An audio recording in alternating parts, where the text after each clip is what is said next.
जब भी Venus Saturn और राहु एक साथ बैठो it is very bad for Venus. तो मतलब कि अब आप ही देख लीजिए, फिर आपका सुख भोगना टेंटेड हो जाता है, मज़ा नहीं आता उस हिसाब से, और आपको भोग विलासिता के गलत आते लगने की पॉसिबिलिटी बहुत ज़्यादा है, या फिर उसमें कमी हो जाएगी जस्ट बिकॉज ऑफ सैटर्न। कितना क्लोज कंजेशन है वो डिपेंड करता है। अगर प्लानिटरी वॉर नहीं है तब तो उतना टेंशन मत लो, it is good for stable fame. But overall ना, वीनस मतलब कि अगर पीड़ित है तो फिर तो बैड हैबिट्स लगने की, बैड एडिक्शंस लगने की बहुत ज़्यादा प्रॉब्लम होगी। और सैटर्न जब आता है ना, अगर वीनस वाइन है तो सैटर्न स्मोक है, और राहु तो एक्स्ट्रा स्मोक है। तो फिर आप सिगरेट पीने का, मेरे को ये चीज़ बहुत कहने क्या आता कि सिगरेट पीने की बहुत बुरी आदत हो सकती है उस बंदे को। बट जो सबसे बड़ा इम्पैक्ट है ना, वो मैरिड लाइफ पे आने के बहुत ज़्यादा चांसेस हैं। आप कोई भी काम को प्योरिटी से नहीं कर पाएंगे, और वेल्थ की स्पेंडिंग को भी बहुत माइजरली वे में कर सकते हैं, या फिर ओवर स्पेंड कर समथिंग एब normal. Overall this combination is not good, and it is only, it will be better if it is in a Saturn राशि और इन द वीनस राशि, यानी कि या तो तुला में हो, लिब्रा जिसे हम कहते हैं, या तो टॉरस में हो, वृषभ, और या तो कैप्रिकॉर्न या एक्वेरियस में हो। तो ये चीज़, ये कॉम्बिनेशन बेटर है। राहु तो बस इंजॉय करता है।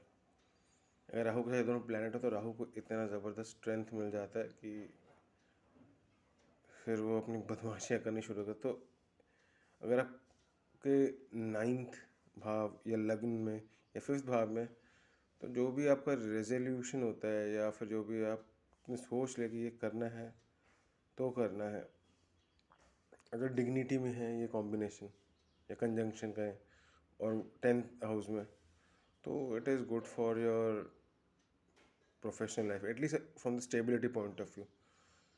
Your choices will be unconventional regarding career.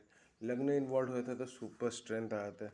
अगर इनमें से कोई लग्नेश ही हो आपका, वीनस या सैटर्न, तब भी काफ़ी ये कॉम्बिनेशन स्ट्रेंथन हो जाता है। एज लॉन्ग एज ये प्लैनेट्स फॉर्म मेष में नहीं होना चाहिए, या फिर आपके कन्या में नहीं होना चाहिए, तो कैरेक्टर के इश्यूज या फिर आपको आपके इन्जॉयमेंट के इश्यूज आ जाएंगे। और अगर दुस्थान में ना हो, सिक्स एट ट्वेल्थ हाउस में ना हो, then this combination is okay, not good for media related career. And it is better only if you are in media and Venus Saturn Rahu का कंजंक्शन हो जाता है, तो बहुत ही कोई स्टेबल जॉब या कोई research based petroleum based, petroleum भी कहना कि इस इंडस्ट्री से बेस, खास करके जो फ्यूल है और जिसमें फ्यूल का कंबशन होता है, धुआं निकलता है, उस किस्म का तो पेट्रोलियम ही हुआ। तो आप इनके बेस उसमें आ सकते, कैरियर में टॉक्सिकोलॉजी, फार्मेकोलॉजी, इस सब कैरियर में भी आ सकते हैं। अगर ये आपके कैरियर हाउस टेंथ हाउस में से, खास करके टेंथ हाउस या थर्ड हाउस से वो कंबाइन हो रहा है। सिक्स हाउस में भी इतना कैरियर पे इम्पैक्ट नहीं डालेगा। मे बी आप एक राइटर हैं जो कि मेडिकल राइटर हो सकते हैं, रिसर्च राइटिंग में इन्वॉल्व हो सकते हैं, एंड उसके लिए ये अच्छी भी चीज़ है, क्योंकि आपको बेसिकली वीनस रिलेटेड, वीनस में केमिकल्स आ जाते हैं, और ख़ास करके आपके मेडिसिन आ जाते हैं, तो आप उनके ऊपर काफ़ी कुछ लिख सकते हैं if it is in the third house. और फॉरेन जाने के लिए भी ये एक अच्छा कॉम्बिनेशन है।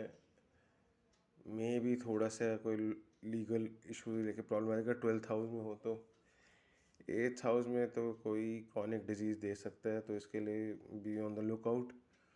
और वेल्थ के लिए सेकंड हाउस में ओके, बट डेंटल स्ट्रक्चर कैसा हो तब मैं आपको उतना कॉन्फिडेंटली कहता, अगर एक क्लोज कनेक्शन में, तो आपको डेंटल हेल्थ में इशू देगा, या फिर दांत ऊपर नीचे, डेंटल ब्यूटी उतनी नहीं होगी, खाने में प्रॉब्लम क्रिएट करेगा।